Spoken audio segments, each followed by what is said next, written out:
We'll just keep saying that. It's Monday, yeah. Go with me. Everybody wanna play while they're on the play. Everywhere there's a better on the play. Better read that wind about it. Better 55 grand for the rain. Everybody about the back of the gate. If you have with me, if you want to play, never he got well with the breath. We can let it. Come on, Cannalachia. Hi, JC. Hey, Amanda. Chill, did you boost the bass in that? Or am I just imagining things? No, it's just turned up a little bit. Oh, okay. It was literally going boom, boom, boom. The bass, it was vibrating on my headphones. Hi. How are you? Good. How are you doing? I'm doing great. I'm excited for our episode today. I am too. We have a really awesome guest. We do. Do you want to introduce her? Yeah, absolutely. So today we're going to talk with Jana Groda. She is one of the co-founders and co-owners of One Love Hemp Dispensary, which is located in Louisville. There's 2 locations in Louisville and one in Jefferson. We have one over the bridge in Clarksville. Clarksville. Okay. And we have a location in Bowling Green. That's right. So you got 4 now, right? Okay. So thank you for I just realized something. what? You came up, I'm pretty sure it was One Love. You came up in conversation in Los Angeles with, was it Cody Jenkins? Cody Jinks or Ward Davis. Either Ward Davis or Cody Jenkins, who I don't know if you know who either of them are, but they're really, really brilliant musicians, upcoming country stars, really fabulous folk. But one of them was talking about how he went to a dispensary in Louisville while he was on tour, and I was like, no, you didn't. And because I was like, well, you might have, but it's like, Right. And he was like, no, man, it was THC, and I got blah blah blah, and I was like, I don't think you did, but He probably did. but well, he was talking like he bought like an ounce or something. Like I was like, but I think he was getting. That would be over in Clarksville. Gotcha. I was like, I think that he was getting things confused. Well, when Right. when you tour, I don't know if JC told you about my history, but my dad was a musician, and Rumor is he was a musician. Rumor is. And actor. and many many things. Yeah, no, you're on tour. I literally had days where I would wake up in a hotel room that looked exactly like the past 12 hotel rooms and have no idea where I was, and I would call the phone operator and have to ask, where am I? And they were very confused because I'd be like an 11, 12-year-old girl on the other end of the line. It was very concerning for some of that. Like security would come to my room and then they'd figure it. Yeah. Because I'd fall asleep on the tour bus and someone would just carry me up to a hotel room and put me, or like walk me, whatever. So anyway, I was like, I think you're getting, but like, yes, we have dispensaries, but no, you probably didn't buy an ounce of flour, but. Yes, he probably did across the bridge in Clarksville. In Clarksville makes sense. Yep. Yep. And that's certainly something as we get into our conversation today, we can discuss that. Yes, But absolutely. what a small world it really is then. Right? Yeah. How great is that? That's really you cool. know? I That's just awesome. stunned on me because he was like, one love. And I was like, I don't.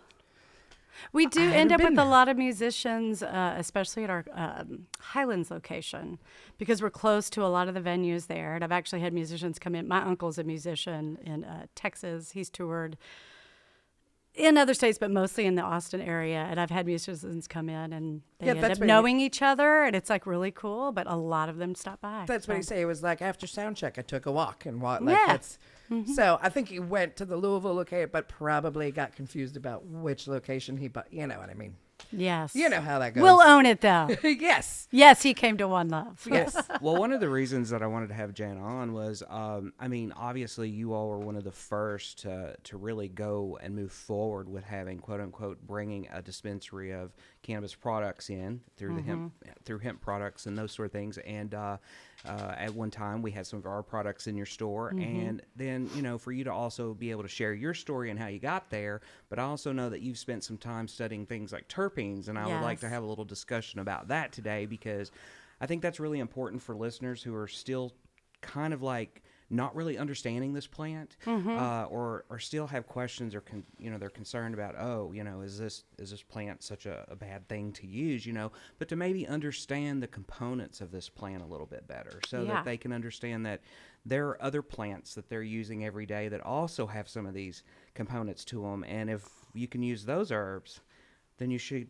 you could use these herbs as well, Right. So, and I know that's been a part of your journey and your studies, and that's why I was like, Jana Groda needs to be on this show. Well, So I yeah. appreciate it. Yeah, Terpenes absolutely. are my obsession. Yes. Weird obsession. So And we can get into that here shortly. Yes. But I'm really grateful that you're here with us today, and I'm hopeful that we'll learn something as well. Yeah. Right on. Yeah. I'm sure we will. All right. So are you guys, I have really exciting news out of Virginia. So are you ready for this week's Canna News? Yes. All right.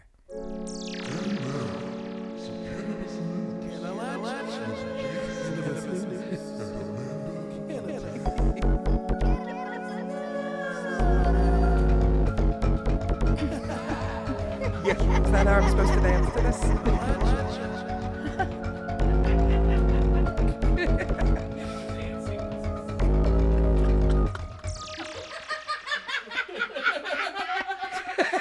So the big breaking news is out of Virginia today. I don't know if you've heard, but today both the House and Senate in Virginia each passed their own bills legalizing the recreational sale of cannabis.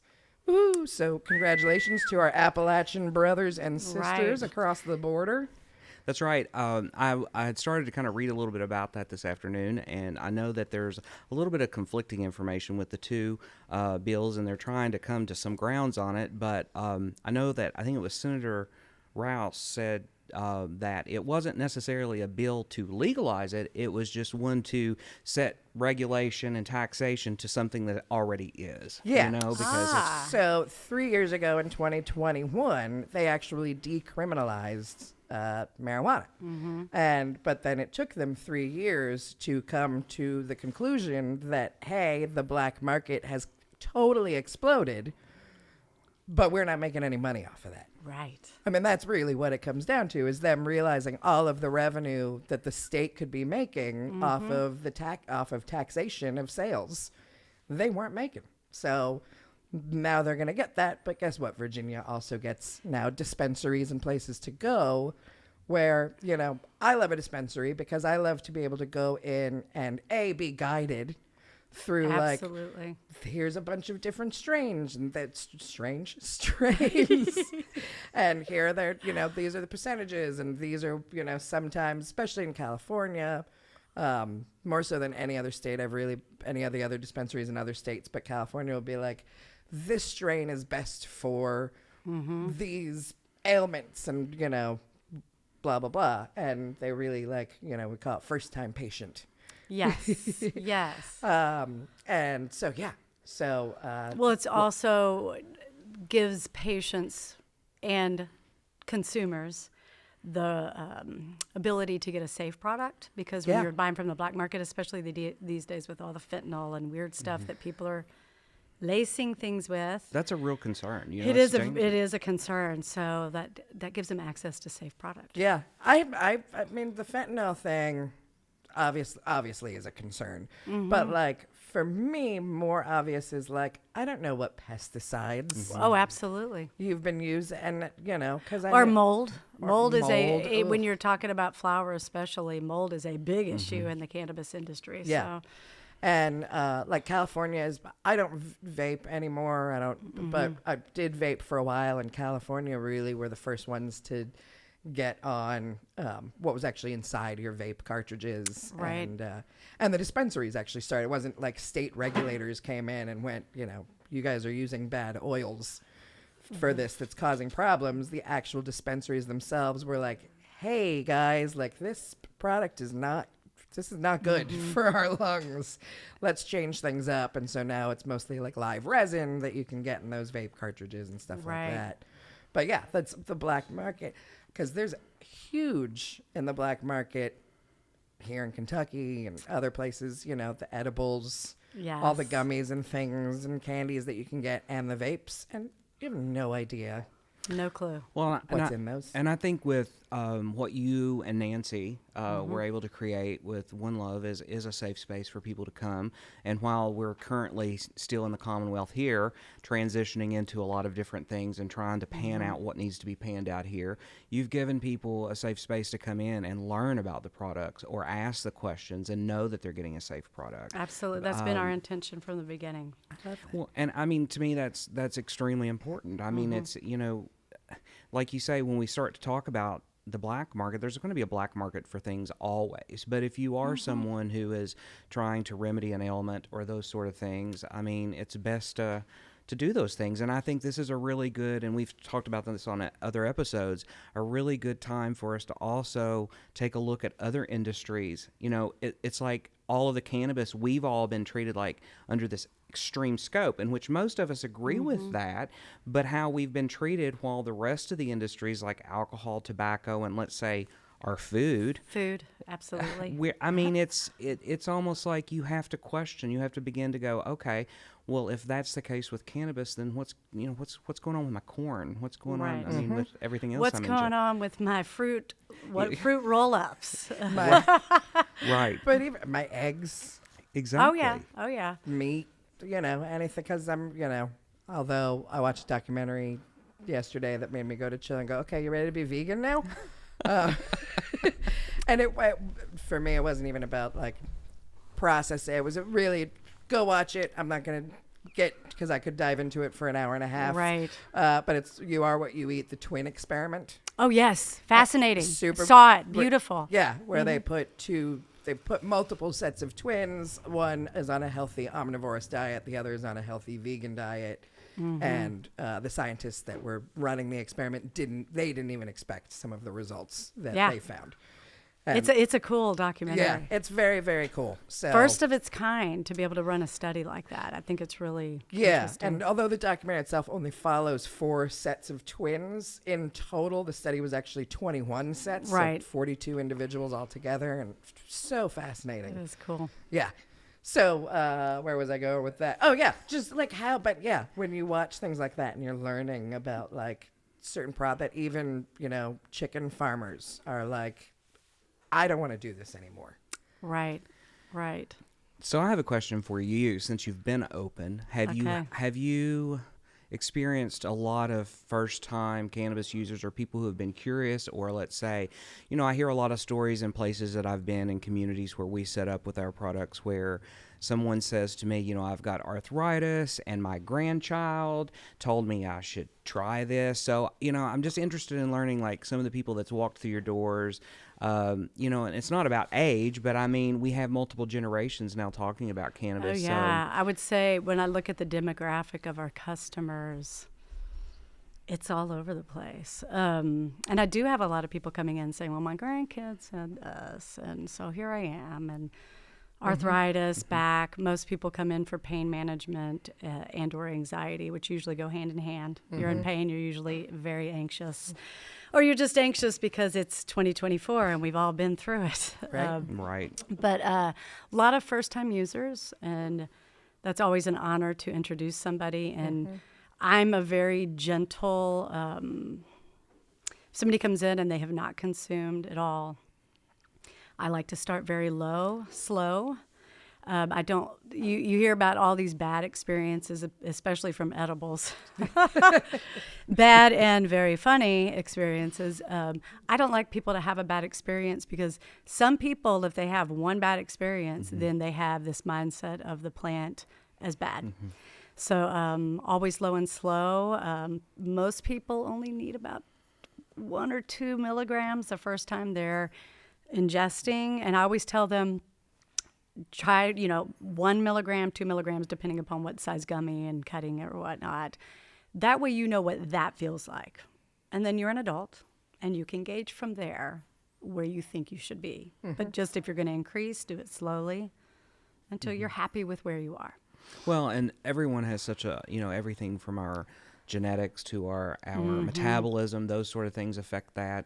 And I like to think about it too, if you've not really consumed or been exposed to cannabinoids for a long time, to me, it's kind of like you start thinking about CB1 receptors, which are prevalent in the brainstem and the brain and stuff. It's like your body's just absorbing that like a sponge. So that's going to be pretty rapid, especially if someone is vaping or that way. So it is important to start low and work up. And of course, with an edible, there's a different process there. Oh, yes. Through A very different process. And I do believe, first-time consumption, if we could smoke flower in Kentucky, which, I mean, people do. I'm not saying they don't. Right. Flower, when you're smoking or if you're using some type of vaporizer, and I don't mean a vape, I mean like a Volcano or a handheld one, it's faster acting and it's shorter lasting. So your experience, you can kind of test a little bit without diving in, which edibles are diving in. So I wish we did have that, because I do think for a beginner, that is the best way to begin. I know there's the whole if they've got the stigma for cannabis, smoking is usually along with that, and smoking cigarettes is very different than smoking cannabis, especially in the vaporizer. I do believe a Volcano is a medical device and should be treated that way. And it's also recreational and should be treated that way. Right, exactly. Well, and I think, that option here in Kentucky, when the medical bill came out and there's all of the talk about, what will be allowed with those dispensaries. Right. And, it's like flower can be sold, but it's not really to be smoked. You use a dry vapor, a vaporizer. However, that goes back to, we've talked in other episodes, and I've talked about how I believe that it should be left between practitioners and patients when it comes to the medical program, because there are certain conditions where people need a rapid response to it. Someone that's having extreme anxiety or that sort of thing, and they need to utilize something of that nature, or it could be deep depression, could be many things. It could be extreme pain. Yeah, especially one condition that I was diagnosed with, I'm not sure if it's true or not anymore, but I am an MS patient. And if you get into a spasmodic muscle spasm that is extreme, you do not want to wait for an edible to kick in. Right. If you're in a panic attack, you do not want to wait for an edible to kick in. It's like, I need something now. Or the rest of the day and possibly a week is going to be really rough. And there's, on top of MS, I mean, there are other conditions that do create those issues with muscles. And those are something that needs a rapid response. And to be honest with you, even compared to, and I don't want to say compare, but if we were looking at pharmaceuticals as in a tablet or a capsule, that's still not working as fast as being able to inhale cannabis for that. So, that's something that we openly should discuss and let people do their own research, because there's been so much stigma over the years, and there's just so much misinformation out there, and I believe that there needs to be even more of a discussion from folks who have been in the industry, people who have used it their whole lives, people who are using it now for conditions, to be able to openly come out and talk to the public about their experience and not feel shamed and not feel scared, because to me that's where the answers lie, because we are using it as a civilization and a society. We've been using it for years. Yeah. Absolutely. There is so much research now. In 2016, I actually went and got CE hours for nursing, cannabis nursing. Now, I'm not a nurse, but they allowed me to audit and gave me those hours. And then I went a year ago in January, I started recertification. And the amount of science that has just happened in that short of time is mind-blowing. I have chill bumps. Think about it. There's a site called Cannalachia that has collated all cannabis research, where you can go in and you can click a condition, and all the studies on that will come up. And so you can sit and read about it. So when people in leadership roles and whatnot say there's not research, that is in fact a myth. There is plenty of research. Well, and I know Amanda spent a lot of her time, growing up in California, and a lot of doctors out west who have even published some books of the evidence from their patients where they've been using cannabis for decades, and like how, what dose per body weight and all of that. And if you look, those books and that data is out there for folks. So, it's one of those things that I think the more we have these conversations together and share these things and resources with people, people can do their own due diligence in looking at that. Right. And, I believe when we mentioned this in the last episode, I think when we talk about cannabis, it's also a question of our freedoms in a way, and our liberties, because this plant plays a big role in our history and the history of mankind. And it's kind of like here we are at this stage of living in a time that things seem to be a little awkward everywhere. And here is a plant that offers us so much, and it's the stigmas just need to come down, and the bureaucracy. It's really, to me, in my opinion, the bureaucracy around this plant is shameful. It's shameful because there are people suffering. There are people who have been incarcerated over this plant, and still being incarcerated. And that needs to be changed. If this person, if it was nonviolent, if there was no issues there, anyone who is serving time for cannabis in this country should be released. It's wrong. And the issues of racism and discrimination against people at poverty levels, all kinds of things. It's crazy to believe that this plant has been used, and those convictions that should way. be expunged. Amen. Yeah. Amen to that. I do think, too, it is getting better and better. Yeah. It's real trendy right now. And when things get trendy, there's a little pullback, I think, also. Once we get through the trend, I think it should just be a part of everyday life. Yeah. Alcohol went through it. It's highly, they went through its prohibition, and there's some areas that still prohibit it, or at least the sales of. But it went, it's everyday life. Yeah. More than it should be, in my opinion. But people should be able to buy alcohol if they want to buy alcohol and consume it as they choose to consume it. Yes. And there should be regulation there, absolutely, but not over regulation. I agree. And I've talked about county by county. As far, city limit by city limit. There's still places in California that don't have dispensaries, I believe. Same with Colorado. Yeah. I'm from Washington State. I mean, it's the same like that everywhere. Yeah. But it's just there's certain communities that just feel they don't want it there, or at least the sales of it there. Right. And that's fine. That's fine. That's totally cool. Yeah. You can't open a dispensary next to a high school. Go figure. And I'm fine with that too. Right? Well, a lot of times too, there's so much controversy, not to, I don't know, upset anyone by this, but, when I look out and watch people run political campaigns, or when the topic of cannabis comes up, there's this fine line between organized religious beliefs, politics, and then this plant.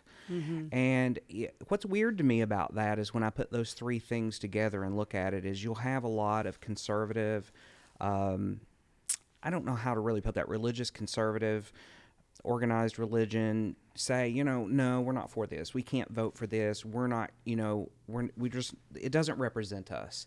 However, on the flip coin of that, alcohol's not an issue. Or we can break bread and drink wine on Sundays or on the Sabbath or whatever, but that's okay. Well, so's Valium and all these other drugs, because that's a prescription for your doctor, so it makes it okay in their minds. But to me, it's like... I saw a car the other day that the first bumper sticker up top had the Beatitude, blessed are the meek, and they shall inherit the earth. And below that, it said, fuck you, I run on liberal tears. Okay. That one's questionable. It's like... Those were, I don't know if they, were bipolar. Right. I'm not sure what was happening there. They were having a moment. They were having two moments. Two moments, yes. Well, I only bring that up. At some point in time, I've discussed maybe having a priest and a rabbi to sit down and discuss that topic, because, all the way down to the holy anointing oil, and it's, I just think that's something that we should talk about, just because there has been so much push from that area against the plant, when really it's most likely played a big role in that. Oh, And absolutely. in one of our past episodes with Leif Erikson, who is a writer and a professor, we talked about, we got into a little bit of that and how it could have played a role in ancient Greece and all of these other things, and even created a higher education per se, Right. because, you want to think about some great ideas or really think about history, consume some cannabis and sit around the table with your friends. Absolutely. It's a great idea. I really and have thinking. Yeah. I've always had it in my head that when the Senate would gather and that they were like, or the philosophers would Yeah. gather, they're just getting high and like, espousing philosophy And figuring it out. and figuring you it know? out. And it has to be. I'm also convinced that Galileo was getting high, and most certainly Da Vinci. Oh, yes. You cannot. There's no way you will ever convince me that Da Vinci wasn't getting high on something. Right. Well, I do also think that it is a sacred medicine. Yes. As well, it is a recreational. Because both of them are very important to me. Yeah. We are adults and should be able to choose. I think part maybe of what is up to is that it's just like our food. There's a disrespect for our food now more than ever in history, where we have so removed food from what it actually is that there's no sacredness to it. There's no respect to it. The same with cannabis. And I'm not against it. The ingenuity in the cannabis industry is mind-blowing, and probably because they're smoking cannabis, and they're figuring out how to get. But there's always a shift. There's always a having to figure it out. But we've had to break this plant down so much that sometimes it's almost unrecognizable. Yeah. And to me, the flower is so holy and sacred when it's all together. And we've had to break it down because of prohibition, because of how loud the smell is. We've broken it down and extracted it so it could be transferred, transported. You can't smell it. You can get more here. You can concentrate it. So when you get it, you can get a bigger, bang out of it. And that, to me, is something that needs to come back. When we talk about these other cultures, it is held high. And if you held high respect, doubly high. But when you sit, there's a difference between consuming, and it's just like when you eat. When you sit and eat and think about, and there's markets for everything, I will say. It's like when my grandmother made apple dumplings, there was so much flavor and yummy there and the love behind it. And then there's where you can go pick up an apple dumpling, and it's great. It's Right. like Bud Light and a craft beer. But I don't know. I just would love You some can of that taste to the come love. back. You You can taste the love. yeah. Yeah. I think I don't know if it was last week or the week before I was talking about this. So because I worked in dispensaries and kept from the before we were allowed to have all these packaged edibles and things like that. Right. We sort of, like one of my jobs actually was to make chocolates when we were first allowed to sell. So I'd just sit there making these tiny little heart-shaped chocolates with like no labels, no nothing on them. And then, things advanced. And then I know the first time I moved to Kentucky before things went fully recreational in California, but the first time I went back, and I was bopping around to all the different dispensaries I could to see all the different products and what they were all like. Explosions of all of the cookies and the Oreo, cookies and cream bars and whatever you want to call them. Doritos and like No, actually, this is my argument, and I was going to bring that up. There's no Doritos. There's no. I have yet to find a salty THC snack. go to Washington State. Really? We actually have savories in that state, and I love it. I couldn't find them in Vegas. I couldn't find them in Colorado. Can't find them in It Los is a weird Angeles. thing. It's very and they don't have upsetting to me. tons, but I do. They've got actually my favorite edible in Washington State is it's a little. You can only buy it in 15 mils. It's 4 milligrams per dropper full, but it's a sriracha oil, Ooh. and it is delicious. Really? Yeah. And then chips. I've gotten chips there also, like a See? potato chip. Yeah. So Never- there and salt. They infuse salt and sell it. So there are a few things there that I've not seen anywhere Ruh-roh. else. We're going to Washington, baby. delayed honeymoon. There you go. There you go. But what I was going on was the trend that I've noticed. Like now that I go back and I have two particular dispensaries that I like to go to, and maybe it's because of where they're located and their clients. I don't know for sure. I've never actually asked, but I see a sort of decline in that like very trendy, hyper colored, the snacks and the candies and things are getting more subdued because I think people are really realizing like, okay, the excitement, whatever the word I'm looking for, is kind of dying down, and now people just want quality products. Yes, I think so. Well, also as the regulations tighten, because there's a lot of people, even here in Kentucky, when CBD became a thing, it's like there's no regulation. People are just kind of doing whatever they want in their kitchen or whatnot. And as the regulation starts to narrow down, I just feel like people are like, I want some quality. I want, medicine, regardless. Food is medicine. Yeah. I believe cannabis is food. In my book, I treat it like anything else in my kitchen with respect. What I should say is it's more of like how it's marked in the pack. So like where it used to be like gummy bears, gummy worm, and look very much like the candy you would get at the truck stop when you were a kid. Now like just the packaging in and of itself is much more like geared towards a more refined audience. But then of course there'll be the new trend. So like I was walking around my usual dispensary and I saw there's Barkley and Barkley and things like that are more like, this looks like a medicine from a pharmacy. Yes. All over the whole dispensary. But then we go to the counter to pay, and they had the new thing that I hadn't seen 2 years ago when I was home last time was they now had infused malt liquors.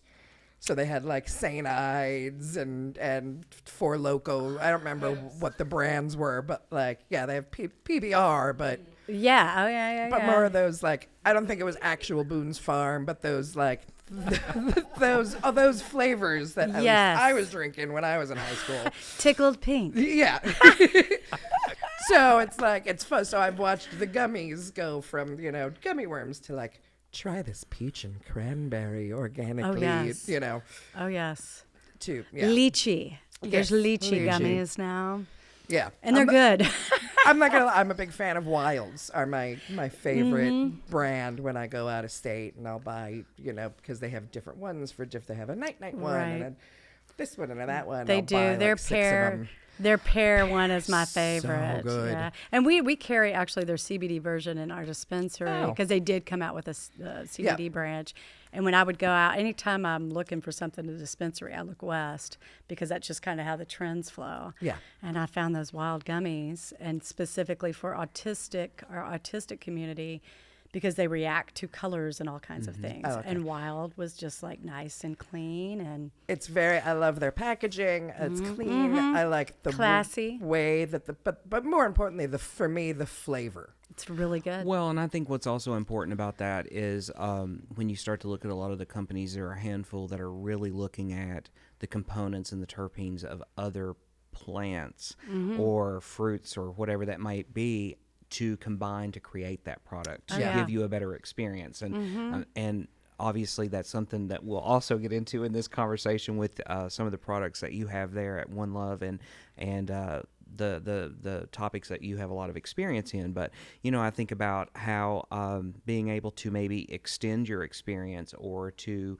navigate your experience, like when we start to talk about cannabinoids and terpenes together and how those relate to one another. And I like, in my mind, to think of it as like the volume and the channel buttons on the television. And I know for some of our listeners, there used to actually be buttons on a television, and you could turn them. See, I didn't even think about it. I was like, yes, I know. Yeah. Sometimes we have to explain that. I think was it the second episode we talked about pagers, and I was like, we might want to tell people what that is. So, but that's how I like to think about that when I'm thinking about cannabis. And I love all of the products that are coming out. I maybe I'm a purist, but when you talk about earlier about the love and nature, it's kind of like, I feel like even with our food, what we have done is we've went in reverse. Rather than letting nature guide us, we're trying to tell nature what to do. Because we're so smart. Well, Right. ultimately, we know who's going to win that if we don't pay attention. And I think that's like we have commercialized our food so much, and I get that. Living here in the U.S., we have a multitude of climates and land here, but I don't believe that putting everything under one greenhouse is the right answer. I think that at one time, we had a lot of people growing a small amount of food. And I think if we could really take a look at, our climate here and the different landscapes that we have, and really put that to good use and pay attention to, I understand that you'll have some agricultural arguments about bioengineering food and talking about why we've had to do those things, because we're growing for a lot of people and we have to prevent things like pests and all of these different things and the climate effects, those sort of things when we're talking about our food. But we're not really talking about how does that come down the line when we go to ingest that food. And that's the same with the cannabinoids, or what's going on with these plants, or what did you feed that plant before you consume it. When I'm growing my herb garden and my plants that I'm going to consume, I want to know what I'm feeding those plants and what I'm putting on them. And I live in a community where we have an HOA that wants to spray everything, and like I have to be home the day they show up and like stand out there like the crazy neighbor going, no, don't come over here near my stuff. Don't be clipping it, don't be spraying it, because those are things that I might make a tincture out of, or I might ingest. And I know what I feed my plants, and I know what I spray on them, and I don't want to ingest that.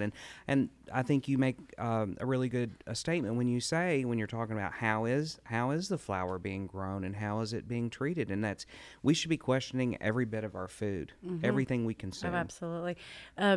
It makes me think of the book Desire of Botany by Michael Pollan. Did y'all read that? I haven't read it, but basically everything is driven by what is going to make money. Right. And so the russet potato, like that's the big one for me. The russet potato, because McDonald's uses a russet potato, that's what we mostly see in America, when there's like 4,000 different varieties that are healthy for you. yeah. But that'd make money. So Salmon farming. Everybody thought that yes. salmon farming was the answer to sustainability. And now we see what salmon farmers are actually doing for the in the sake of the almighty dollar, and it's horrifying. yes. And rather than somehow I don't know that there's an easy answer, but if we had a way of, I say all the time, we need more natives to be involved with our leadership, because native, and when I say natives, I'm talking Native Americans. I'm talking, we go all the way down into Mexico, or the ancient folks, that the lineage of the natives that came down through Canada. All of these people that are still living in ways that they respect the land and the sky and the water and the animals, and this is important. And it's not that it's some liberal idea or something that we need to turn into politics. It's the fact that nature's speaking to us. And Well, I think it's the fact that we need help. exactly. We are. I mean, People don't realize we're in trouble. I mean, we are in big trouble when we have the amount of bad health. I hate to use the term bad health, because I mean, I've suffered, and that's what drives a lot of my motivation and inspiration for what I do. And we need help. I mean, just to put it in a nutshell, we desperately need help. Well, and when we think about, if you look at a map throughout the year, the growing season here in the U.S., and you look at carbon sequestration, and you start to look at where's carbon being sunk and those sort of things, and you look in the center of the country and you see all the cornfields, and you'll see that on a map there's a big difference. Well, I've said for a long time, if we could get past the stigmas of cannabis and start growing our flower, whether that be indoors, or we set some sort of special guidelines of territories that can be grown, and then grow a lot of fiber hemp to help with carbon sequestration, and then turn that into other products. And I get that we are still here in this country kind of behind on. I mean, it's a labor-intensive crop to do that, and you have to be able to. It's costly to turn that into something, because we don't really have, quote unquote, the true manpower to do it. Right. That the way it's being done in, say, Asia or those sort of things. But when we talk about our foods and stuff, our plants play a big role in that. And, you know, if we're going to turn around and say, okay, well, we're just going to grow everything in a greenhouse, how are we working back? How are we... how is that like cohesive? How are we working in a cycle with nature rather than trying to say, okay, well, we'll just take it from nature. We're going to do it our way. Doesn't matter because nature's not paying attention. But nature is paying attention, and nature's been screaming for a long time. Well, I also am a culinary nutrition expert. And I know, and a lot of doctors will say most conditions can be remedied about 90%. I believe it's probably even a little more just by change of diet. And when we say change of diet, we don't mean like go to instead of McDonald's, go to Wendy's. You know, it's going to whole foods. Yeah. And that is why I say we need help, because there's a lot of pushback even from people, because it's just convenience is running our country, and it's costing us dearly. Well, and, you know. Yeah, convenience is running our country because of, you know, corporate Desire of botany. but our, you know, so many people are not, you know, even single mother, you know, the rat race, single mothers, literally. and you have to go work 2-3 corporate jobs just to pay the bills and just to you know, to keep a roof over your head and feed your kids and do this and do that. And, you know, so now you know, I know so my husband and I, like, we try to grow our own garden. We weren't very good at it last year, but we shop at the Good Foods Co-op, and we, you know, try and source any meat that we do locally, or if we do fish, I want to know that it's sustainable and this and that. Not farmed. Not farmed. Yeah, I just found a really great mahi from Argentina. But that is an immense privilege. Absolutely. Because we both work from home. He's his own business owner. I'm an independent contractor. We don't have children. All of our income, you know, is mostly disposable, you know, so it's... Right. And plus the education of it. That is a privilege also, because there's a lot of people that come in that literally have no clue that what they're eating is affecting their body because they just haven't had that education. Right. Well, and I think that plays, you know, I have this vision, and I know there are programs, but when I think about the public education system, you know, all of us pay taxes some way, somehow, and school tax is a big thing for people, whether you have children or not. That's an investment in your future. But how is that money being spent? Because, you know, school starts and your friends, your neighbors, and your loved ones are knocking on your door to sell you pizza dough, cookie dough, something. And these kids their books are falling apart. Their schools are falling apart. I think about if we're going to teach science classes or agricultural classes, let's be hands-on in the public school. Let's teach people how to somewhat grow some things and then teach them why that's important, the nutrients in that. And I get that's probably against the machine, but it's something that's extremely important. And you bring up, you know, the privilege, and that's something we have to kind of talk about, because for the majority of Americans, healthy food is expensive. It's expensive, or it's not. It's the term food deserts. Right. You know, there are so many food deserts in the United States where people don't have easy access to a full produce section in their grocery store. They're reliant on Dollar General, you know, which I don't even know that Dollar General has fresh produce. If they do, They it's do. They've actually started limited. it. Yeah, but they have. And, you know, and we see that constantly. You know, so that, I mean, access to healthy foods is one, the convenience is another, the education, like there's, you know, because I don't have kids, I only recently learned that home ec is not even taught in school anymore. I learned that just recently too, and it was like, what? What? Like what do you mean you don't learn? Like it was only for a short period of time, but I remember like right along with woodworking, which is also gone in most music programs and, you know, everything else. But like, I was like, what do you mean you don't learn how to like fry eggs in, you know, junior high school anymore? Yeah. We spent 6 months like learning how to sew a pillow and then, you know, making cakes. Whatever. Which doesn't seem, I could see people going, that's not important. It's like, oh, it's so important. It's super important. It is like basic life living. Yeah. You know? But then again, they never taught us how to balance a checkbook either. And, not that that's as important now in the digital age, but like when I was 21, someone should have taught me how to balance a checkbook. I didn't know what was going on. Yeah, I think they took consumer math out of schools too. Another thing, we won't get on a large topic about it, but just to plant a seed for people who might want to read more about it. But the other topic is like our water. I mean, water is life. Oxygen's life, but water is life. I mean, today we're literally, the thing that we don't talk about as we recycle our water is we've got the majority of people on pharmaceuticals. And when they use the bathroom and that water gets recycled, some of those chemicals do not get cleaned out of your public water. And that's something that we should be talking about. I use a Berkey filter myself. Well, and we consume certain water and filtered water, and we've had the privilege of being able to have that. But it's very important, and it's not only the water we ingest, but what are we feeding our plants? There are even places that have like rules against people trapping rainwater. And I'm like, come on, that's a God-given gift. That's just ridiculous to tell people they can't use that. And, there is a bill right now in Frankfurt. I don't have the number right off the top of my head, but someone has filed a bill to make it an option for local municipalities to decide whether to put fluoride in the water. Now, that's been a controversial topic for many years. The American Dental Association will tell you that fluoride is great for the teeth, and there has been some scientific studies. That's on the teeth. Ingesting, it's a different thing. Oh, yeah. And we're displacing iodine, which is a nutrient.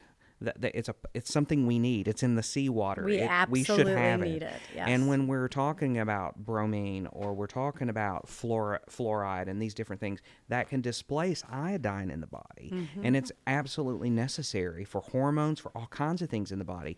And that's something that needs to be discussed even more, Fluoride dumbs you down.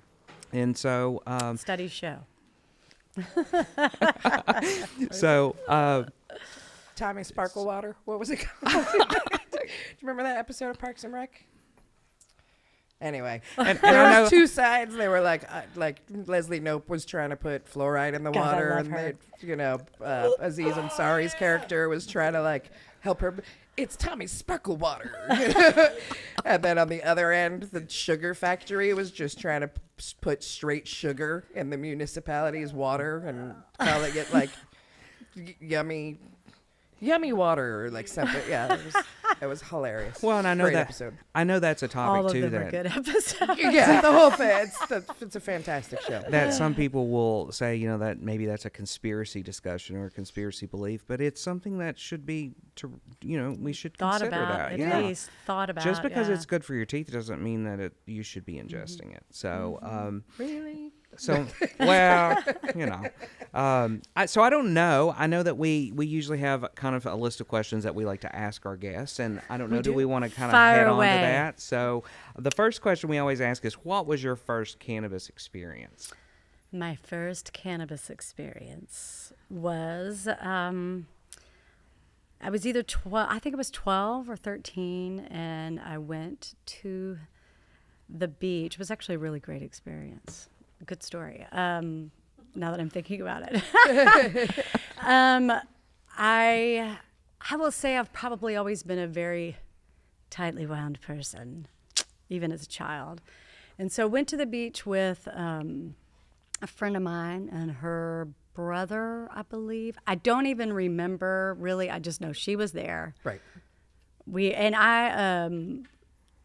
I was born in Texas, grew up childhood in Washington, moved back to Texas. So we were out in Galveston, not the blue beaches, the brown ones, or water-wise. And they had a joint. I don't even know who had it, and so passed to me. I consumed it because I knew what it was. I had never had experience with it.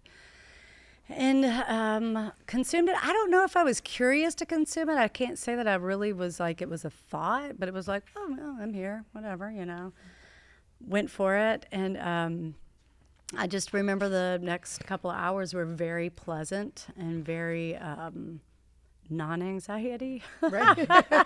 And I could just remember standing in the water just at, feet and kind of walking down the beach and feeling like, I guess I would liken it to when you've had a really rough day and you get home or you get to your next event and you have to just stop and pause and take a nice deep breath so that you can move on. It's like that. That's kind of like what it felt like, Nice. So, and then didn't consume again until I was maybe a little older in high school and could never get it right. Like my friends would consume and they'd be asleep, chill, doing, having conversations. And I'm like, let's go somewhere. Let's do this. I was just like, oh, this is not for me. I just Interesting. could not vibe. Of course, you have to think about where I was living. Well, I guess a lot of places, even California, we were, it was, brickweed from Mexico, which is probably mostly a sativa strain. But, I didn't know that then. And then once I learned a lot about, and here and there would consume, but it wasn't until I was at my dad's in Washington and was sitting on the couch, and I was still consuming, but I was sitting on his couch and I was reading. He had a Bon Appetit magazine, and I pulled it out and was going through it, and I found this article about terpenes, and I was like, "What? You can put this in food? And what is this? Talk to me about terpenes." And so I just started reading and was sold. Mm-hmm. It was like, this is why. This is why it wasn't working for me. This is why it's not as been as like, as for most people, except for that first time. Right. So if you ever write a book with your experiences, talk terpene to me. It just hit me. Like you said something and I'm like, she was loving that. I'm watching you open that mind. And then, so of course start Googling, and this was in like 2015. This was not long ago. Oh, wow. And I found, of course, Dr. Ethan Russo, who I adore. I've learned mostly all I know from him, and I don't even know him. I did email him once, and he emailed me back. But I found a place in Colorado called the Trichome Institute that Max Montrose began to teach people, bud tenders specifically, about terpenes, what they meant, what they could do, why they were there, and also teaching you how to. Well, I didn't know this at the time. I enrolled in this course, flew to Colorado. My brother was living there at the time, going to nursing school, so I was going like every 2 weeks to just indulge in the dispensaries and learn all I could. And one of the reasons was in the course he said that he could, you can learn how to smell flower and know how it's going to affect you. And I thought, well, that's brilliant. Mm-hmm. And also when you're in a state that's a black market, being able to educate people who are consuming that way to be able to smell flower, to know that's not going to vibe with me, or that's going to be awesome, So for our listeners at home, real quick, do either one of you want to give like a very quick 5th grade, what are composer terpenes? idiot Yes. So terpenes are, they're small, tiny little hydrocarbons that are found all through nature. In cannabis, there's blends and combinations. It's very complex and complicated within the cannabis plant. Unlike like a basil plant, you'll find pinene and linalool. They're almost like, if you know essential oils, they're like the essential oils of cannabis when you're looking at a strain. Essential oils actually contain terpenes within them, but they're smaller than the molecules of like lavender. Mm-hmm. Lavender is very high in linalool. Lavender is considered sedative. There's studies that show that they can stop seizures because they're calming to the brain. Linalool is fantastic for anxiety. It's fantastic for sleep, calming. Even smelling it can give you these results, and definitely ingesting it also has an effect. So there's many, many, many different terpenes. In cannabis, you find about 200 to 300, probably more, but we're still studying that plant. There's still new things that we're learning about it. But it's just a piece of the plant that will give the effect. I believe it drives the effect. Of course, they have just discovered flavorants, which they think has a bigger effect. But like I said, I believe the whole plant together works best, and all those constituents are doing things together. So you likened the dials on a TV. I always think of it like a car, where the engine is THC. And I used to say in Kentucky, we have a very small engine. But now we've got a bigger engine.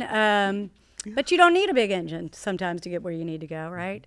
The CBD and all the different minor cannabinoids are all the different components within the car that get it to do the things it needs to do. And terpenes are the steering wheel. It will drive you. It can take you where you want to go.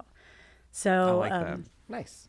when I learned about them, I came back to Kentucky, and Nancy, my business partner, who is the most brilliant human in the world and a really good interview because she's been in the cannabis industry since 1980s. She owned New Earth Organics and Hydroponics. Oh, amazing.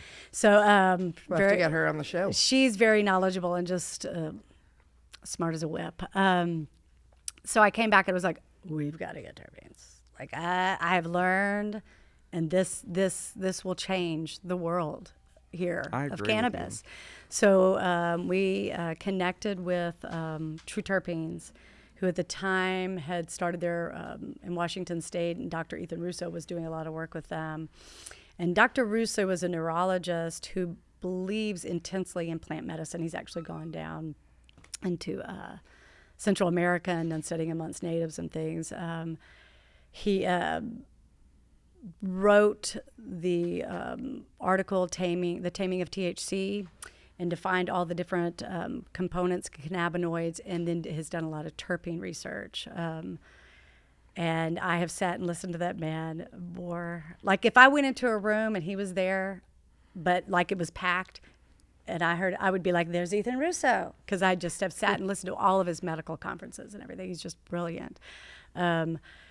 So we got their terpenes and started doing infusions within our oils to help people. And the outcome that people were looking for was much better, especially within our autistic community. We work a lot in the autistic community because it's just people were needing more than just CBD. Mm-hmm. And to be able to fine tune like that is amazing. There's my favorite product that I have ever found that now has become really hard because I think that packaging, but it was called Yummy Karma. Yes. Was the name of it. So if Yummy Karma, if you're out there, I'm looking for you. But it was because I mostly use for insomnia, and then I have some intestinal issues and things like that. So I prefer an edible or a tincture.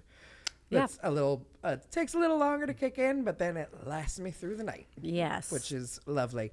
But they did a product that was a combination of, it was literally all of the things that one might use for sleep aid in one little tincture. So it was lavender, it was vanilla, it was magnesium, CBD, melatonin. But it was that those flavor, the lavender really kicks in there, and so there's something like soothing about it, and yes. It was a lovely, lovely product. And I look for that too. We were talking about the wilds, and a few months ago we had on. It's funny because I don't know if he realized it or not, but Chef Josh Gardner was on here, and we were asking him. I think it was after the show that we actually asked him. Maybe it was on the show. I can't remember. But we were like, well, how do you pick? When you go to a dispensary, how do you pick your strain? And his answer was, let your nose guide you. Yes, your nose knows what the body needs. Yeah. Absolutely. And that's, you can learn the smells and where you're smelling it in your nose to know how it's going to affect whoever consumes it. But we're unique. I'm a unique human being, and so are you. And certain things do not do well in my body. And how do I know? When I smell, I can smell it in there. Or and the way I used to do it is I would have my terpene bar, and I would have people come in and I'd have them smell, and you were drawn to what your body needs. And if you're repelled, and linalool may be great for your body. It may be what you need, but maybe you had some experience. Maybe when you were growing up, your household wasn't all that happy and your mom always ran lavender. So linalool turned you off. You shouldn't use it because that puts you in a mental state. Well, and the olfactory gland, I mean, that's a direct connection to the brain. Yeah. And we don't talk about how quickly that a fragrance or an aroma can take a memory back. I mean, you can smell biscuits or bacon cooking and it takes you somewhere, or you smell a candle and it takes you somewhere. And that makes perfect sense that if someone had a bad experience and that aroma was in the air, that may not be exactly what, at least from a psychological standpoint. Oh, absolutely. And So when I hear people say, well, no, you need to use this one, it's like, they need to smell it. Right. Because you don't know. And it's a little different, but for we got married last June, and one of the things we Congratulations. did. Thanks. We went over to a perfumery to pick our perfume, but we picked each other's. Nice. And so we each we went to Joe Malone is my favorite perfumer and perfumery, whatever. But but yeah, so we each, and it's interesting because like the one that he picked for me that he liked how it smelled on me was not necessarily the one I would have ever chosen for myself, but so I bought, and then I did the same. So we picked each other's wedding perfume. That is so interesting. I've never heard of that. I love that. Right? Yes. That's awesome. I don't remember where I heard. It's another, following all the bridal social medias. One of the other influencer girls. Gotcha. I picked it up from her. Well, they didn't buy sweet. each other's scents, but they chose this is our wedding scent, or whatever Yes. it was. But I had the idea of let's each That's pretty pick cool. each other. So the part of picking each other's was my idea.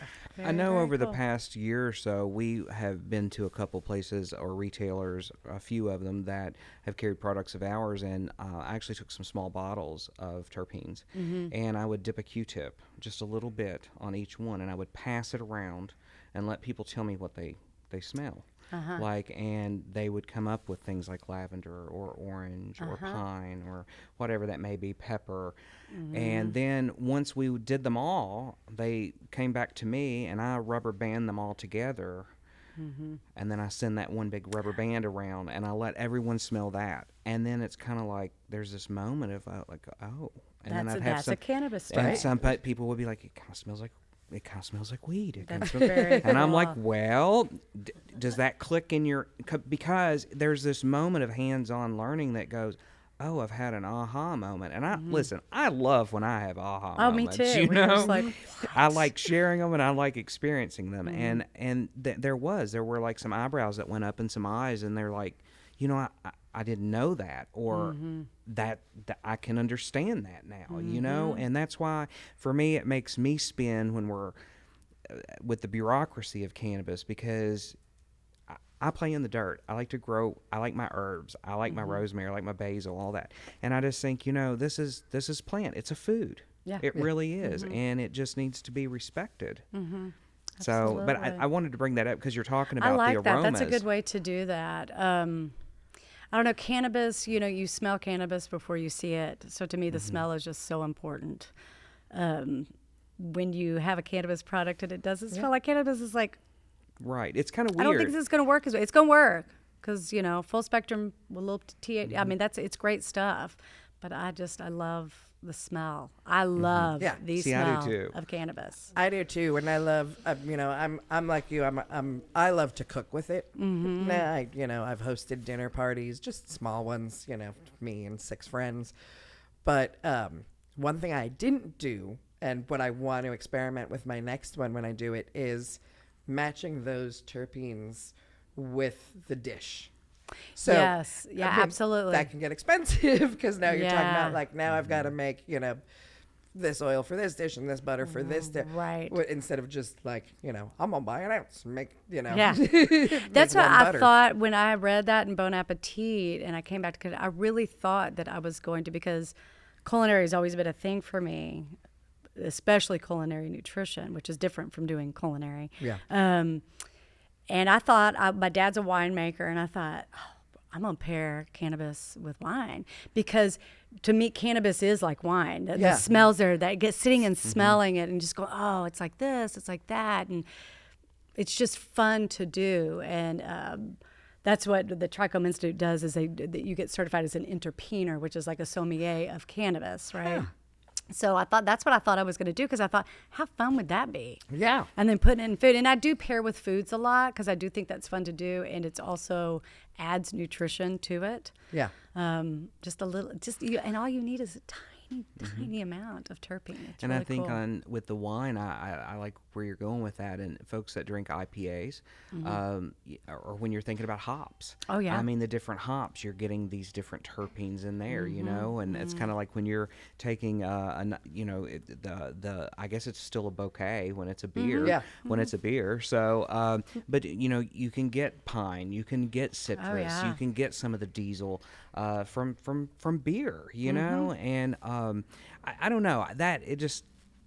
To me, it's fascinating. A lot of beer companies use terpenes in their beers now. We actually have worked with Monarch. We've done I will say they did their beer. They came to me to buy terpenes, and I just consulted with them, and it just pairs beautifully. Nice. Beautifully.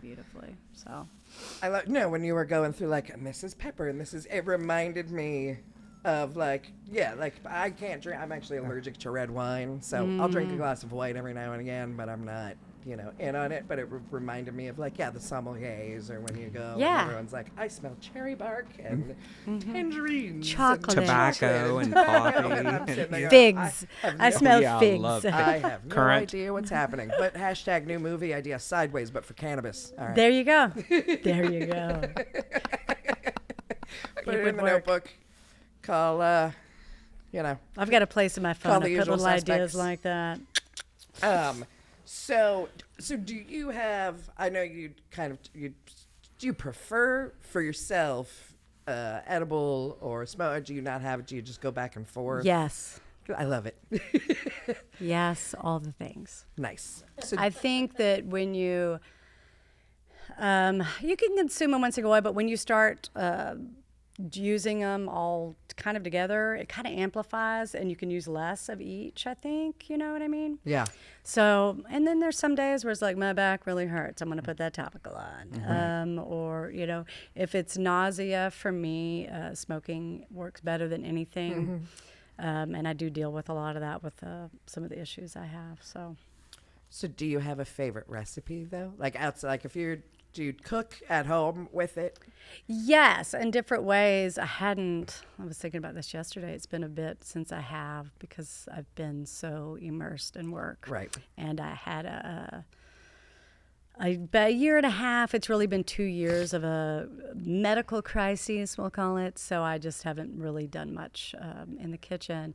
But I do make a mad vegan Blue Dream cheesecake. Ooh. And in my crust, I do put CBD in it, a full spectrum nice. So it's got nice weedy taste, and it's I like that. heavenly. That's one of them I love.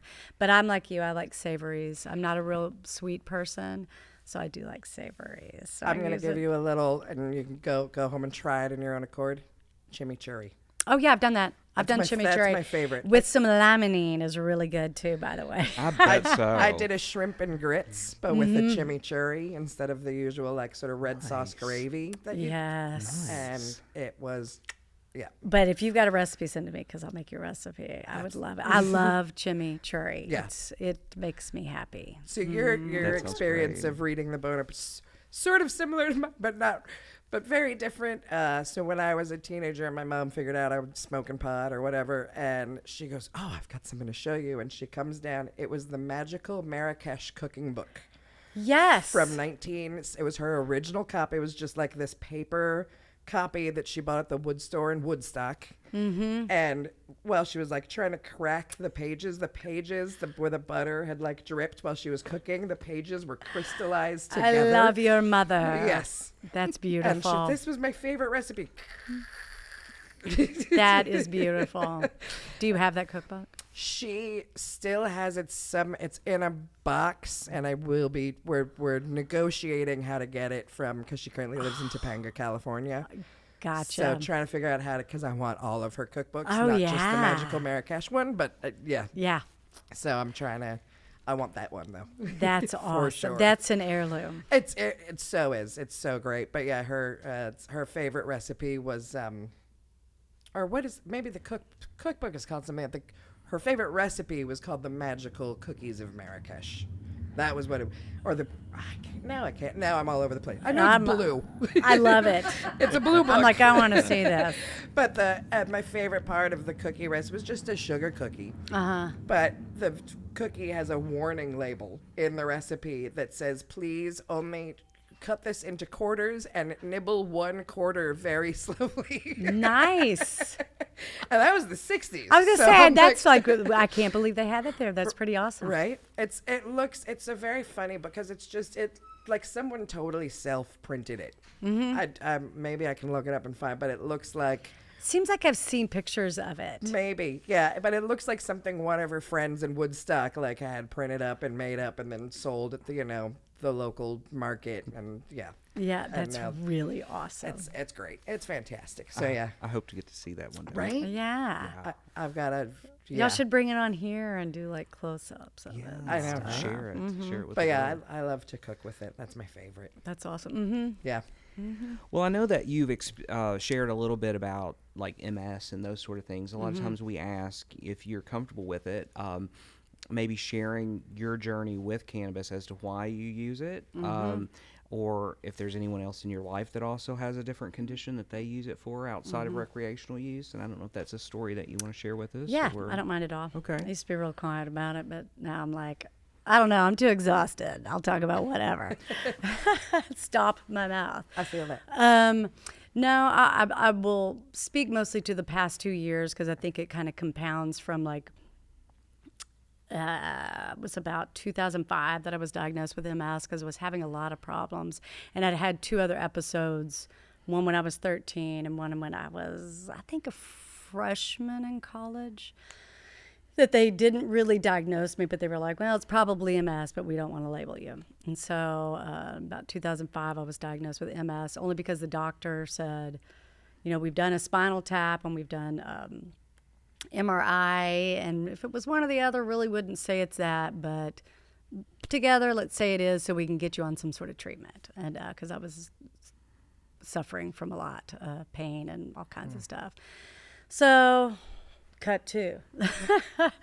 I've done pretty well. I've not really had big issues, but I know the couple of years ago, I guess about 3 years ago, I started having some issues. They diagnosed me with Hashimoto's, started treating me for that, and trying to work through that. All of a sudden, I had an episode last June where I went into thyroid storm. Couldn't really figure out what was up. I finally went to a clinic down in Texas, and I'm telling this story because I really want people to be aware of the condition that I was just diagnosed with. I went to this medical center, and it was all alternative, where I was doing like ozonated blood treatments and colonics and nutrition IVs and resetting the microbiome and things like that. And because you can't do that in Kentucky. That's right. However, my doctor that I was seeing at the time, she actually told me, you're out of my wheelhouse. I don't really know what to do. And I told her about this place and what they were doing. And she was all for it because she does do alternative type therapies. So before I left, I got a test that kind of showed that I might have Lyme. Got down there, went through all of this, and had a really intense episode there where I thought I was dying.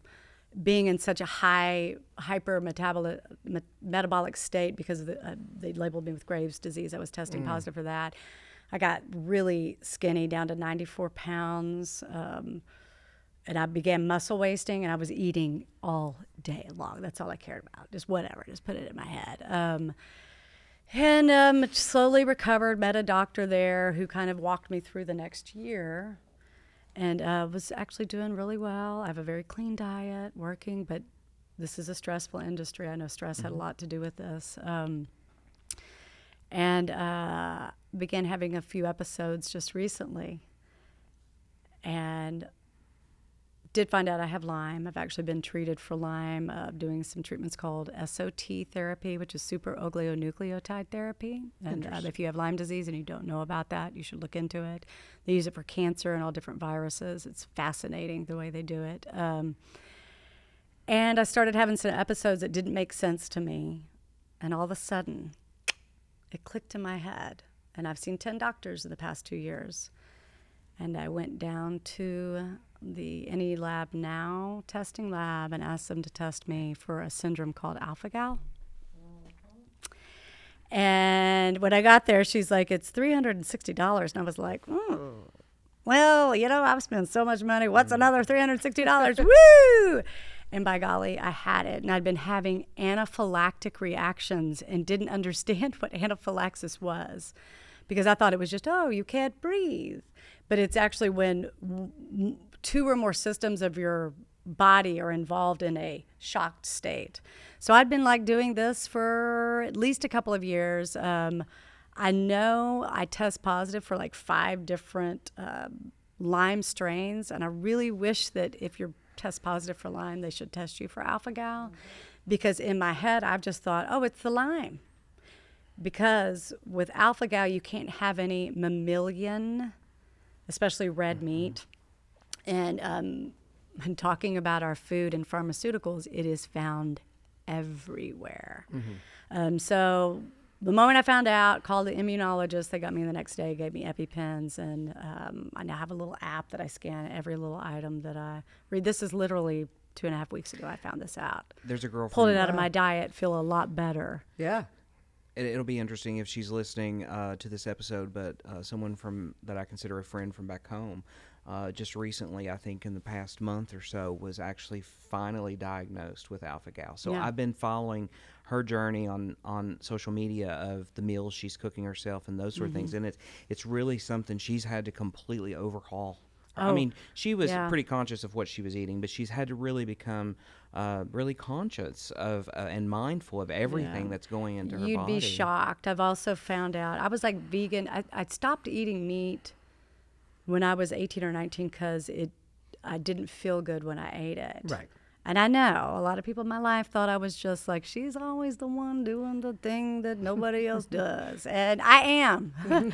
But I really feel justified when I started eating meat again, because I've done it a couple of times in my life. Just wasn't feeling good again.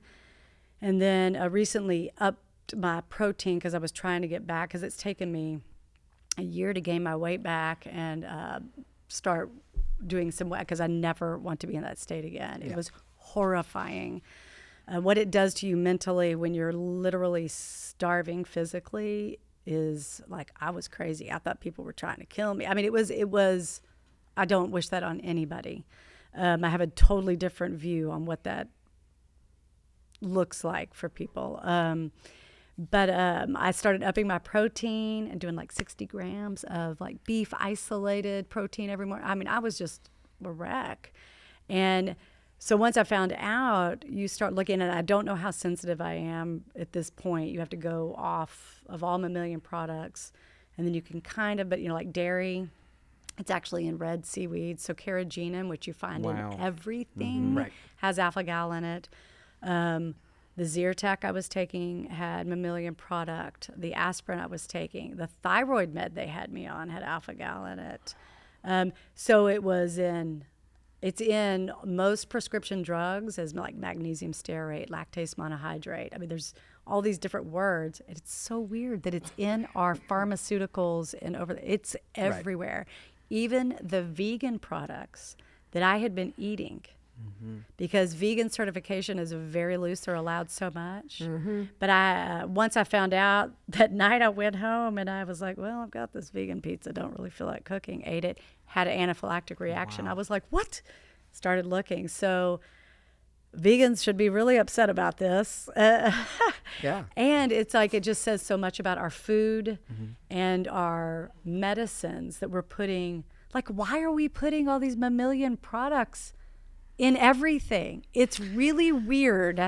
I don't understand it. I think a lot of that goes back to, so you don't necessarily patent a plant, okay? Right. So you take compounds and you have to create a synthetic process so that you can patent it. And what we're doing at that point is we're using components, mammalian components, whether those be fats, milks, whatever, that go in with the substance to help your body to quickly absorb it or to uptake it. So Or that's, emulsify it. Yes. Like carrageenan's an emulsify. You find it in everything. well, you find that in a lot of vegan foods, whether that be sour creams or cream cheeses or those sort of things that are plant-based. You'll see that a lot in there. But that's a good question. Why is it in there? that's And that really goes back to us breaking everything apart from the way nature intended it to be. Well, you also Absolutely. have to look at the thousands and thousands of acres of deforestation in the Amazon and all of yes. the cattle that's there. And now, okay, you've used the meat that you can for Absolutely. hamburgers or hot dog, whatever. It's like we've got all this. We got to do Now something we with it have to 'em. make money. Yeah. Yeah. We're not gonna lose money on, bones and sinew. So Yeah. what do Well, we do with it? I mean, some people are so sensitive that they do, some water companies, bottled water companies, filter through bone char. Right. And they use that in the refined sugar process too. And some people are so sensitive they can't even have that. Wow. I don't think I'm that sensitive, but there's a way around it. But all this, I digress, back to the why. I will tell you, the nausea in my life has been absurd. And as I was trying to gain all this weight, that was one way that I could consume by vaping. Volcano, I don't know how you differentiate, but I don't. Like a dry herb thing. Yes, there you go. To be able to eat. So that was huge. I could just cry because I'm like so thankful that I had that because nothing else worked. Yeah. And looking back, like Zofran actually has mammalian product in it, a lot of the nausea medicines. And so there's a lot of people walking around with what I have. They say it takes an average of 7 years to figure out what's going on with people. Wow. And that's there's it. not a lot of money to be made with an alpha-gal patient because it's a change. It is a literal change of diet. You do possibly maybe need EpiPens. That is it. So there's not Right. a lot of money to be made. When you talk about 7 years, that's probably 7 years for people who have took the initiative of themselves to do some research on their own. Absolutely. To find that, because like you said, some of these treatments and things that you're talking about, it's not available here in the Commonwealth. Oh, no. I'm familiar with some of the things you're talking about, but I also spend some time looking into those things, and those things are really important for Oh, people yeah. to hear. And you sharing your story, I think, that's extremely important because you're talking about something that someone maybe listening to this show. That's why I wanted to mention it it's like, because well, it's maybe like that- it's Yeah. huge. And I will tell you, it's funny you brought up Virginia because when you walked in and you're like Virginia, I was like, they're on my mind.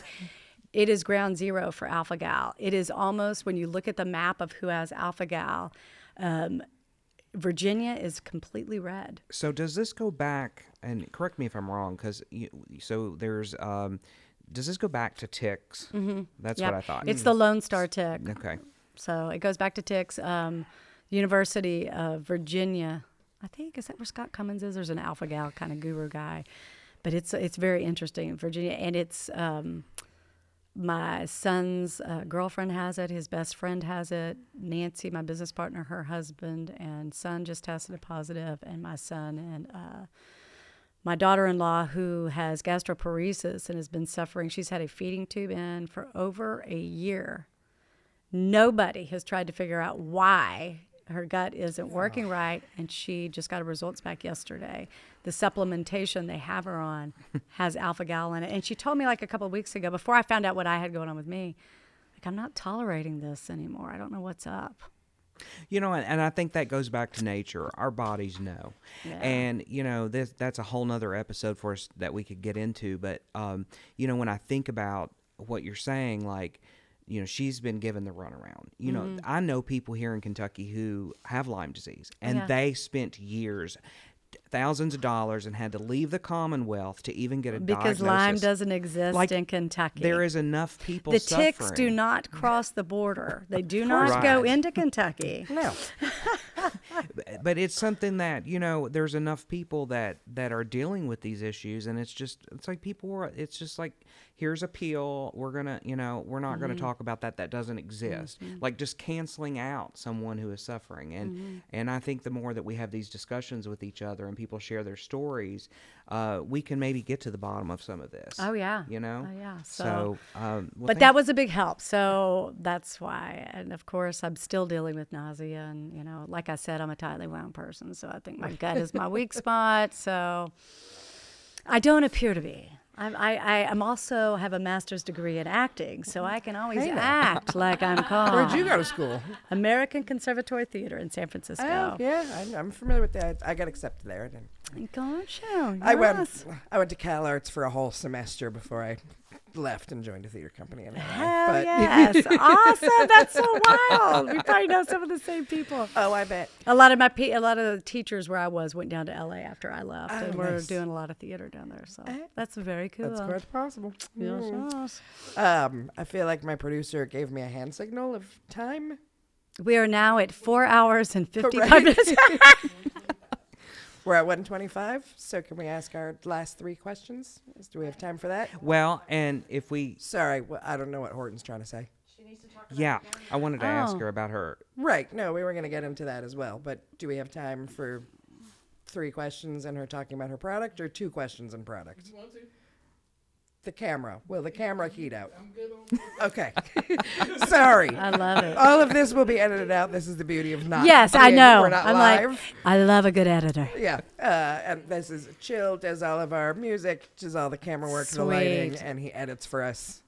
But he always has me in constant fear that the camera is gonna like overheat and die out. Yes, if I was in go. production and I've experienced that before. It's not a good thing. Yeah, it's a bummer.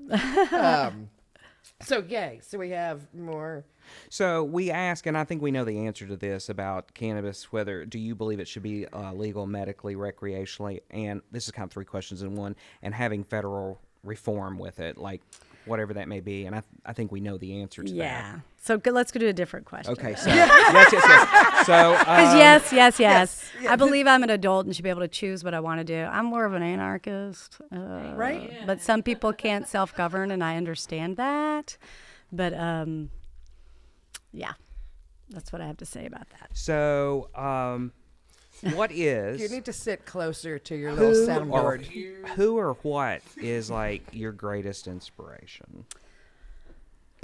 I would say right now my medical experience has been my motivation because I don't know how the quote goes exactly, but it's when you're sick, you have one dream. When you're not, you have a million dreams. And I know there's just so many people out there that all they want to do is get better. I mean, your one dream when you're sick is to get better. And that's been our real motivation from the beginning, when you've experienced and suffered. And I'm a tough cookie. I mean, I don't really talk about it. My kids probably wouldn't even understand. I am a single mom. I've got 5 kids. Wow. And so I just kind of have to keep rolling Yeah. when I'm feeling bad or whatnot, even through these anaphylactic. I had a week where I had 2 anaphylactic episodes. And it's just like, got up the next morning. What I was going to mention, I'm sorry. The reason that people don't understand or don't realize that they're having a reaction to like red meat is because I would have these reactions. It's a delayed reaction. It's usually 5 to 8 hours after, unlike any other allergy.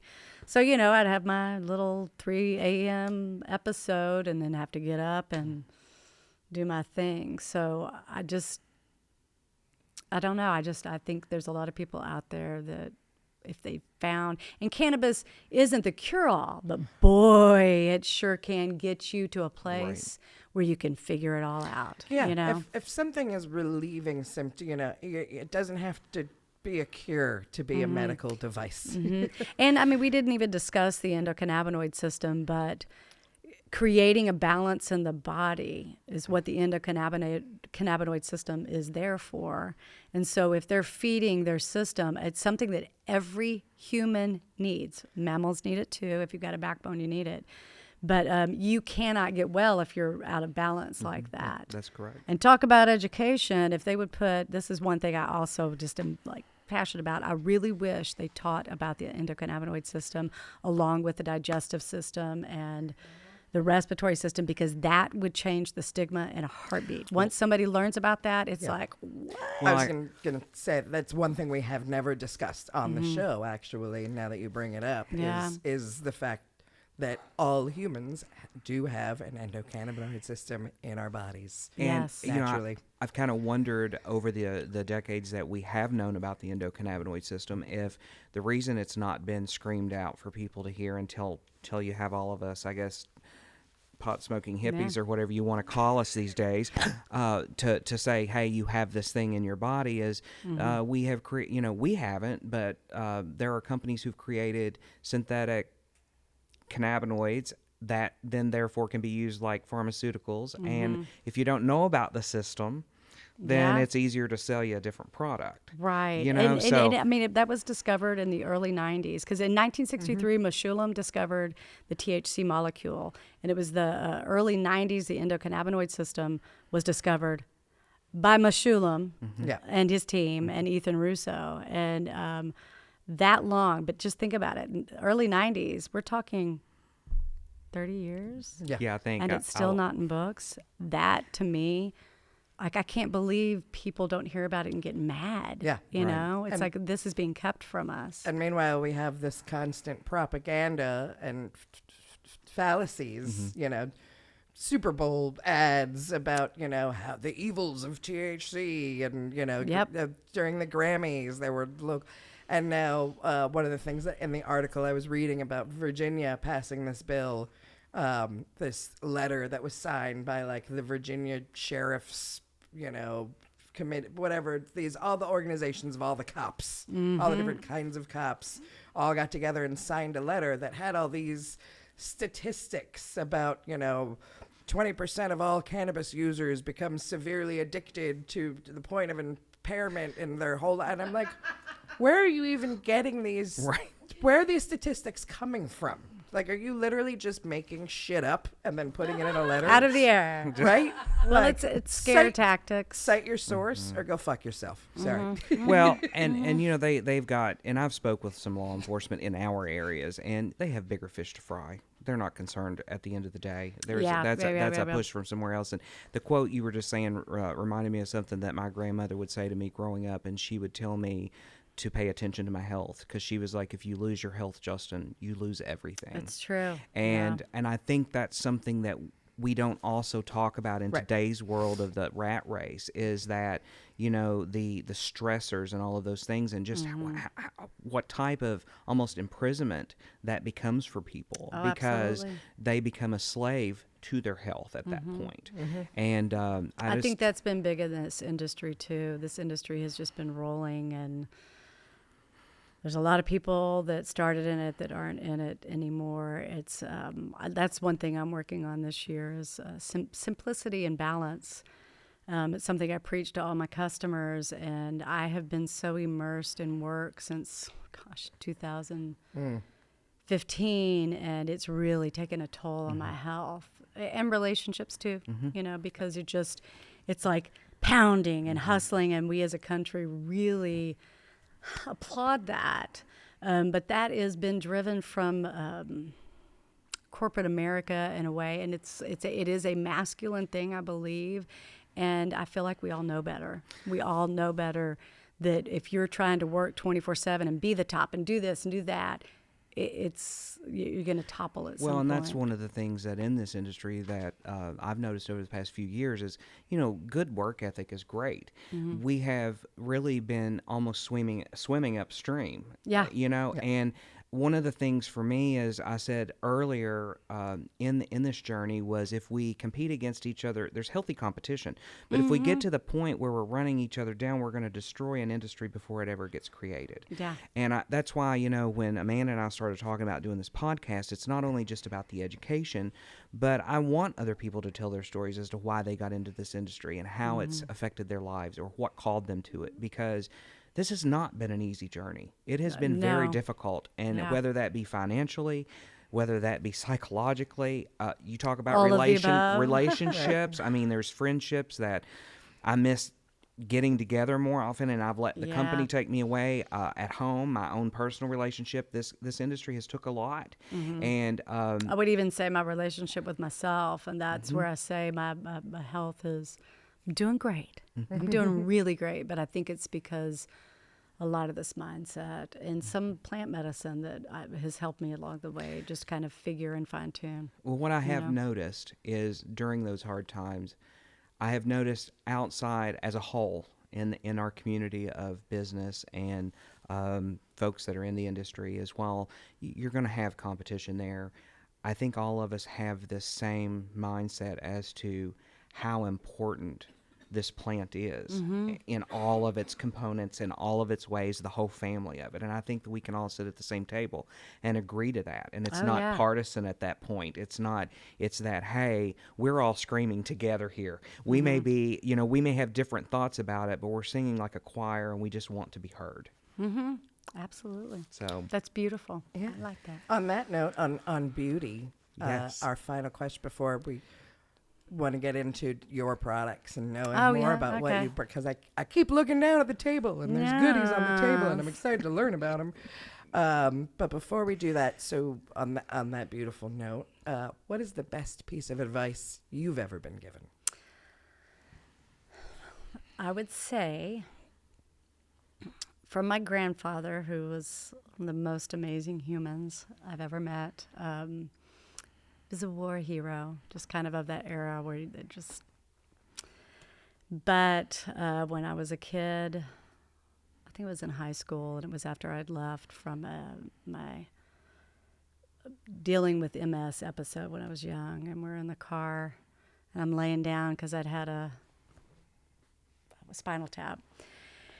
And I was really upset because, I was a teenager. My world was falling apart, I felt like. And he said, "This too shall pass."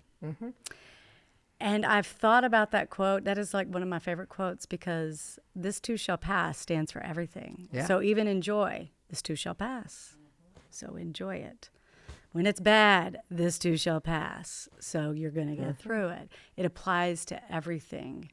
So when you feel like you're just, I just think it was a beautiful thing to say, and I'm glad I heard it fully. Yeah. It took me a while to hear it fully because I was just thinking of it as the suffering will pass. Right. But it's like, oh, it's much bigger than that. Shakespeare, And right? Yes, I Yeah. believe so. I yeah. believe Yeah. he had so many idioms I and know. phrases. But it's interesting that here I am going on 42 years, and I've never, every time that I've thought about that, it's been from that kind of more of the fear, the negative, the something's failing, whatever that may be, or life is hard. And I never, I have an appreciation for the good times in life, but I had never thought about that, taking that and going, this too shall pass. Like Yeah. to live in that moment. And, there are other sayings and things that make me think about that, but I've never thought about that one on Yeah. both sides of that. So I had a thanks lot for of sharing thinking that to like do that, in because- my year that I was pretty much. I mean, there was a couple of months where all I did was just lay in bed and think, I'm dying.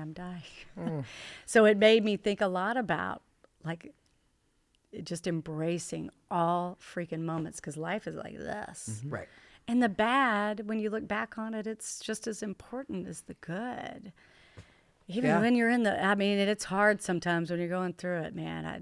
I feel like we've all been through it. We all have something. And that's what connects us as human beings. If we would stop when you're having a moment with a stranger, it's like, wait, they're doing it too. We're all going through it. But yeah, I think it's a great quote. Covers all. Yeah. I love that. Covers So tell all. us about what you brought. Yeah. Okay, I brought what we did was we created a gummy brand called Gummy Girl, and we created products that because we were dealing a lot and creating things on individual basis, and we began to find that we were like, this is really working for this, and this is really working for this. So we created gummies that would kind of cover these different things that we were helping people with. So all of our gummies are terpene infused, strain specific. So I have my Calm gummy that's Granddaddy Purple, and I have my Euphoria gummy that's Blue Dream. And then last year, we created Gummy Girl's sister called Myco Girl, because we were also consuming functional mushrooms. Nancy and I both use a lot of organic natural remedies. And we just thought, why don't we put into gummies? So I'm like, I've got all my supplements lined up every morning and I'm doing my thing. So we combined and we created Myco Girl. And this is like daily boost. It's got Great. CBG. It's got, that's the cannabinoid we chose to put in it. It's got ashwagandha. It's got cordyceps, lion's mane. And it's a fantastic gummy. It's so great. It's no THC, but it's a gummy that's really focusing. People love it. See, when I hear that, I think like lowering cortisol levels, lowering inflammation in the body. I mean, that's an overall just kind of natural It's got vitamin D anti-inflammatory. in it too. I created another gummy called Micro Stack that is niacin, lion's mane, and CBG with OG Kush terpenes in it, because I was using OG Kush, or panine is a great terpene for brain injury or anybody dealing with any cognition issues, because it's super duper anti-inflammatory. It crosses the blood-brain barrier. Yes. And I was seeing a lot of results from OG Kush. And obviously there's a lot of other different terpenes in there, but I believe panine is a driving force in that. And Blue Dream also is high in OG panine. So we created that gummy, and it's a standalone. You can use it in combination with other gummies. It can help influence the effect of THC. You can actually take less THC with one of those gummies, and you'll get a bigger euphoric effect. It's also meant to be a companion to microdosing, because a lot of people are microdosing these days. And it's based on clinical studies that were doing at Johns Hopkins with lion's mane and niacin, that they noticed that it increased the efficacy by like 55%. And you're talking about real clinical research of the neuroregeneration, that with those things added with the psilocybin in microdosing, they were seeing a big improvement in Alzheimer's patients and things like that. So, and it's a yummy gummy. It's guava flavored too. Oh, my favorite. So then we've got a mix. We just did a few different mixes. I've got 2 that have THC in it, which this is the lifted gummy, so it's nice and energetic. Okay. 5 milligrams of THC with lion's mane, and then we added Maui Wowie terp, so it's really nice and energetic and uplifting. Yeah. And really popular. I've got one called Inspired that I call my Zippy Gummy, because we added cordyceps to that. And cordyceps is a wonderful mushroom for pre-workout or energy boosting. It also has lion's mane. It's something that a lot of athletes use because it can increase your red blood cell count. So it's like going up to elevation to train without going up to elevation. So people with lung issues and things like that. Studies show. I'm not making claims on any of these things, but putting them into a gummy, it's amazing the results people are getting. And so we're really excited. And it's our 1-year anniversary for Myco Girl. So we've got them on sale at our dispensaries this month. And you can find them on our website, which is onelovehempdispensary.com. And our credit card processing should be back up tomorrow. We've been having to manually do everything, so we sit and hand call every order that's been coming through. But so I just encourage people to try. If you've not tried functional mushrooms, they make a massive difference. Yeah, that's another one that when I'm talking to friends and family about Ancient Aromas, we actually partnered with someone to do some capsules that have those mushrooms in them, which gummies are really fun. So yeah, people I'm all love about gummies. that too. I mean, gummies are gummy. Listen, I'm not gonna lie. That's one. There's 2 things that I probably are vices for me, and that's gummies and a Coca-Cola. And I'm sorry, I try my best, but those are the things that they're kind of like my vices. But we all have our thing. But gummies are great, And I will say our gummies are vegan. They're organic. The cane sugar that we use is organic. Everything in them is organic. They are tested, brutally tested and retested. So they're actually well. really And good what I gummy. like about that is the story you just shared. You're using those products. Oh, yeah. So and that's like the products that we make. I use them. I'm not going to sell you something if I'm not going to use it myself. Oh yeah, you know? I try and every that's- product in my dispensary. I have consumed. You it. have to. Yeah. Darn. Well, so let's also talk about your locations, because I know Yes. you've got 4 locations now. We've got one in Clarksville, just across the bridge right there by the Colgate Clock. I'm a block down from the Colgate Clock. I've got one in the Highlands at 1906 Bardstown Road. One in J-Town, which our new store, we opened it up. 420 was the opening day, and the town of J-Town deemed 420 One Love Hemp Dispensary Day in Nice. J-Town. It's so cute. That's I love awesome. it. We didn't know they were going to do that. And then we have one down in Bowling Green, down in the town square. Okay. And that is an affiliate store is what that one is. So the first 3 that you met, those are in like the Louisville metro area, you would say, right? Yes, and we are women-owned, human-led, powered by plants and fun is our tagline. I like Yeah. that. That's I awesome. love that. Yes. Well, I'm really happy that you came over to I talk am to so us and thankful. I'm so share glad I that. And came. if you're in Louisville or in Bowling Green, stop by One Love Hemp and check out what they have. You can also, like you say, you can find them on their website as well, and you can check out some of their gummies and other products that they have. I'm going to be wishing So- and hoping for one here in Lexington. Yeah. Now, I'll leave y'all some gummies, too. Y'all can try some of the gummies. I love that. Thank you so much, Jana, for being Thank here. you. And Y'all are awesome. I appreciate you. what you're doing. I feel like we have so much more to talk about, too. I mean, Oh, there's yes. so much on this, so we're going to have you back. Yeah, Twist my arm. I'll and we'll come have back. Nancy back You too. really and should have Nancy on. She's got some incredible stories, having been in the cannabis industry for I as love long as that. she has. So. Yeah. 'Cause And she's just admittedly, brilliant. I'm an enthusiast. I've worked in the cannabis. You know, I was a dispensary girl. I was a bud tender. You know? Yeah. So I have some, but my knowledge is very limited, and I love learning every episode and learning more and more about It's fun. the science behind so much of the science is fascinating. what we love, the product we all love. yes. So, Amazing. All right. Alrighty. well, Oh, thank you. You are so much better at it than I am. I'm terrible. I have no brains today. Thank you, everybody at home, for listening, for watching. If you like this episode, please give us a like, give us a subscribe. Let us know in the comments of whatever platform you are listening on, because we are now available on all of your favorite streaming platforms, from Apple to Spotify, Boom FM, I think. There's a ton of them. If you go to our website, Cannalachia.com, you will find the direct links to all of your favorite platforms. And we thank you so much, and we'll see you again in next week. a week. Mickey, my moon to me, just go with me. Everybody wanna play while they're on the play. Everywhere that better want to play. Better read that, better 55 fans to rain. My mouth is about gold again. If you have with me, if you want to play, never he got power to breath. We can look at it. Come on, Cannalachia.